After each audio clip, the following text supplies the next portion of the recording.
Latinos, Hispanics, Mexican Americans, and black people have the highest rates of probate. So what does that mean? Is that when the individual passes, their house is not in a trust, so the state takes over, and it's called the probate process.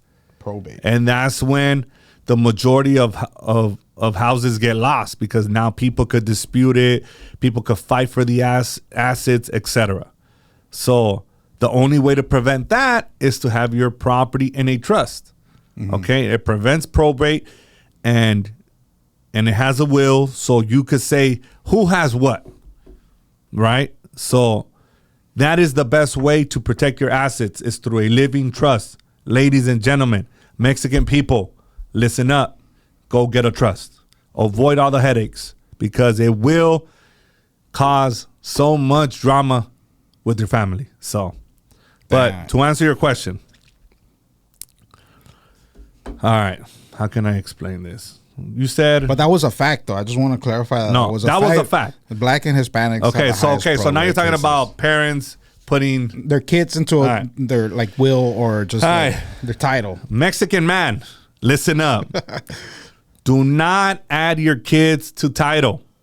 Okay, that's what we are. There's a myth in every Mexican family que pon a la niña en el título de tu casa por si te pasa algo. Okay. Two things that are wrong with that, okay? That is not, first of all, that's not the right way to do it. If you add your child to the title of your house, it's going to cause a reassessment if the proper documentation is not filled out. What do I mean by a reassessment? Let's say the property was bought in 2010. And it was worth $400,000, and now in 2025 the property is worth $800,000. So it doubled in price, but your property taxes are being assessed at the price that you bought it. So if you add your child to the title, it's going to trigger a reassessment, and now they're going to value the taxes at the current value of it. So your shit is going to triple or double. You know? So I mean, there's documentation that you need to fill out to prevent that, but that's something that you got to discuss with a probate attorney. Now, another mistake, another issue that might cause is, let's say you do put your daughter in, let's say you do add your daughter to the title of your property. What happens then? She's on title, so therefore it's her asset. I'm assuming you're going to add her, you're going to be 50-50 with rights of survivorship. Okay, cool. But what if Maria gets married during that process? So now her new husband is entitled to 50% of that property. Damn. Dropping a bar for them right there. So the best way to avoid all this that I just said, it's get a living trust. Schedule an appointment with a estate planning attorney. Ay, pero que está bien caro. Dude, they're going to charge you a few $100 and it's going to save you thousands of dollars and a headache. Do it, Mexican man. Just for those people that don't have a clue, that, like you said, are afraid. They're like, oh, está bien caro. How much was like a ballpark price of how much it'll cost you to get one of these done? Just so that people get motivated and be like, oh, fuck, okay, it's only $200? I got no. I think for a living trust, you have one house. It's just, one simple, deed that you're going to... One house. You shouldn't be paying more than $1,000. Okay. Even if you are paying $1,500, that's for you guys to think and be like, all right, si pueden ahorrar $30,000 por una quinceañera, pinches que son $1,000. Mira, ¿no? Si te vas a ahorrar, estás pagando de $1,000 a $1,200. Yeah, pero te vas a ahorrar miles de dólares. And you're not gonna put your family through any stress. Lord forbid something happen to you. It's worth it. You spend $1,200 going to a fucking Dodger game. Why not fucking spend it on securing your family's legacy? There you go. I'm just saying, dog. That's a good way to put it, especially with like all the laws that are changing and the governor we have, dog. Like people need to be people need to be more on it, right? When it comes down to their like trust and stuff like that to protect their assets, bro. Because like there's this new bill or law that's coming out or it came out already, the SB 549. Right, which is like it's affecting those in the wildfires, those that lost their house. So, you're talking about the land grab? Oh yeah, the land grab. My bad. Okay. You said a different name. I call it the land grab.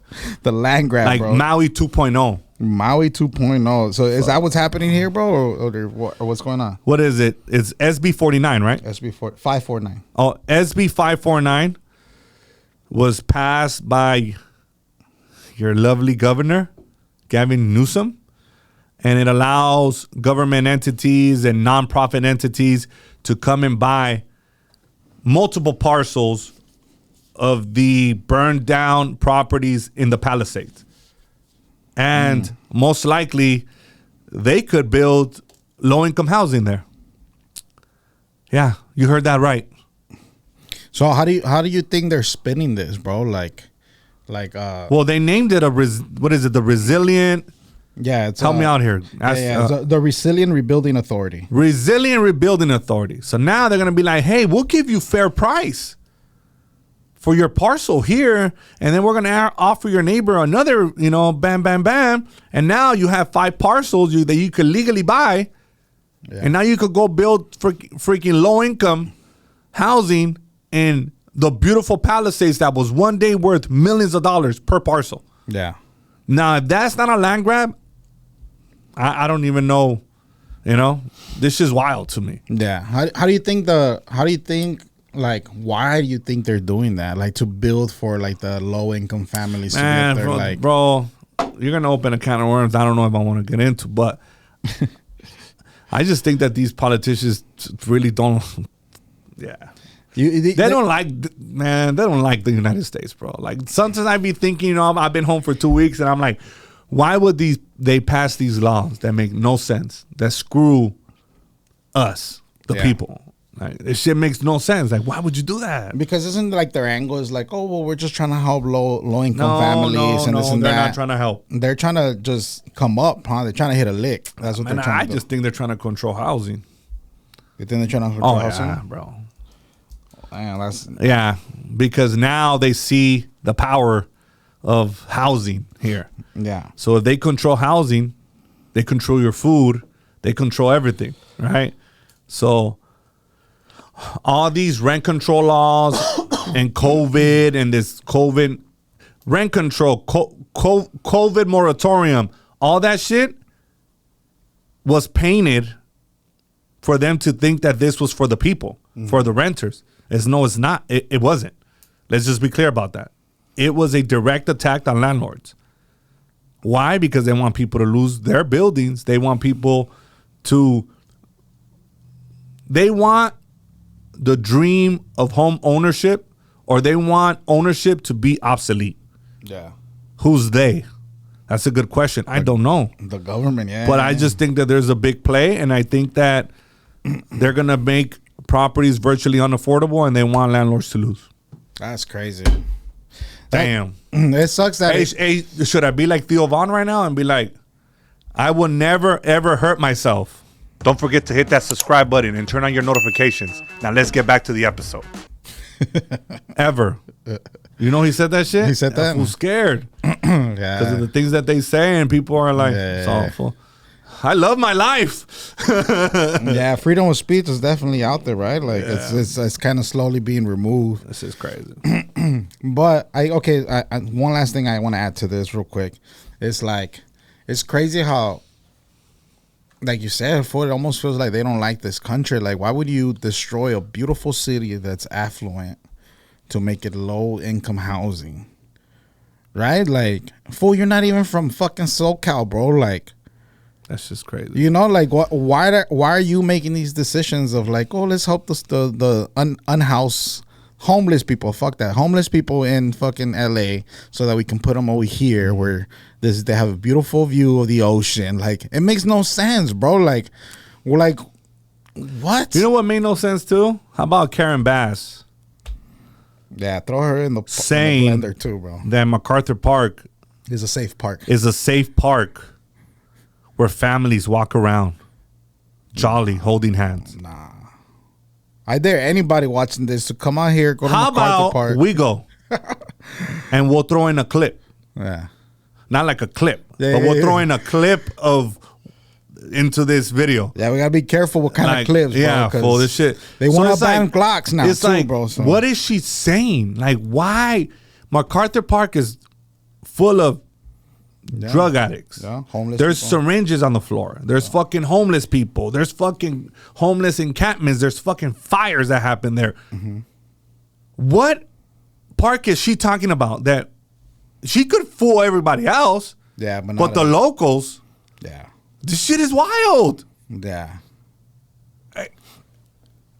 I just, and then like the whole Gavin Newsom trying to run for president.